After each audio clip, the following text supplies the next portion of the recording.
Alright, so in this video, super quick review of linear functions. Okay, so I got these linear functions, remember. So to start, we have kind of the general form of these linear functions.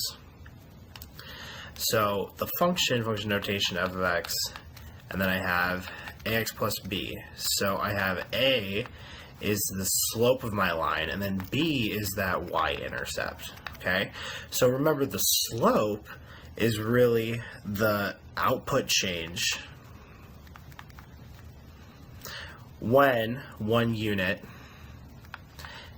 is input into my function. Okay, so it's like kind of what's happening when I'm putting one unit into my function. Again, how is that output changing? Okay, if it's a positive slope, it's going to go up by that number. If it's a negative slope, it's going to go down by that number for every one that I put into my function.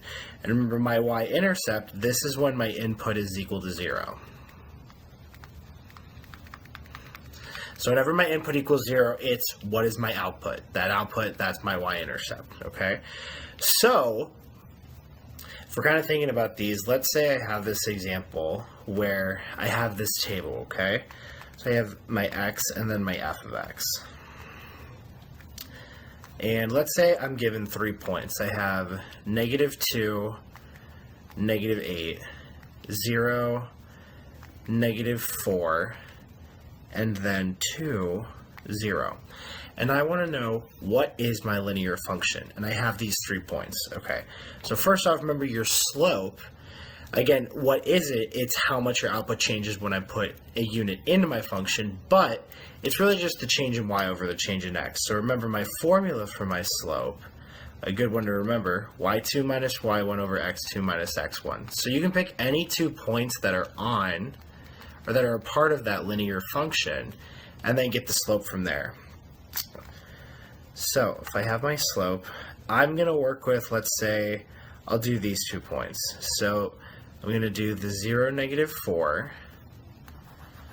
and then the 2, 0. So I have my x and my y for each individual point. So I call this my x1, my y1, or sorry, that's going to be my x2 for my other point. So it's going to be my x2, and then my y1, and then my y2. So we can just go ahead and take those and plug those into the formula. So I have my change in y, so 0 minus -4 over 2 minus 0. So when I get that, I get 4 over 2, which is 2.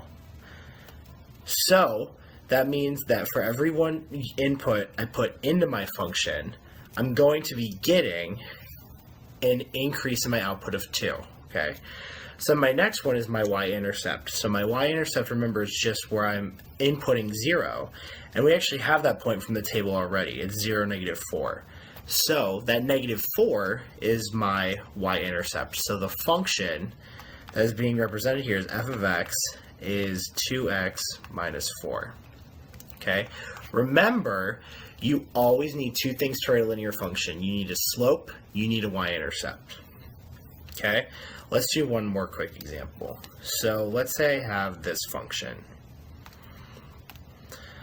or this table from my function with these points. So I have my x, my f of x, and let's say I have 2, 3, and 4. And let's say I have this is 7, this is 10, and this is 13. Now let's make negatives. So -7, -10, -13. And we want to know, what is the linear function that has these points on them? Okay, so we want to do the same thing. Pick any 2 points, and then do change in y over change in x. So let's go ahead, let's work with these first 2. So I have my first point is that 2, -7. That's my x1, my y1, and then I have my x2, y2 here.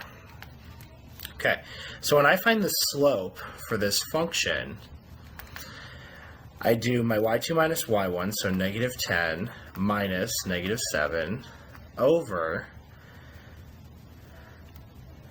my change in x, which is 3 minus 2. So negative 10 minus negative 7, so that's a plus plus, so that is a negative 3. Over 3 minus 2 is 1. So I have a slope of negative 3 here. And for my y-intercept, we want to know, kind of, where is that function being evaluated when the input is 0? Well, so we don't have it in the table, so we kind of have to do some backwards thinking a little bit. So think it's like what's happening between inputs when I keep putting in 1 is I keep subtracting 3, and I keep subtracting 3 from my output. So think if I have a value of 1 here, if I were to go from 2 to 1, instead of subtracting 3, my output would need to add 3, just kind of because I'm going the opposite direction. So that means that it's negative 7 minus 3. This output here would be negative 4. And then when I get to 0, okay, so I get to this magic 0, I need to just add another 3. So negative 4 plus 3 gets me a negative 1, and that is my y-intercept. Okay. So I have this y-intercept of negative 1.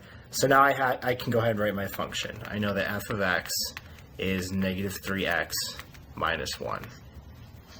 And there's my function right there.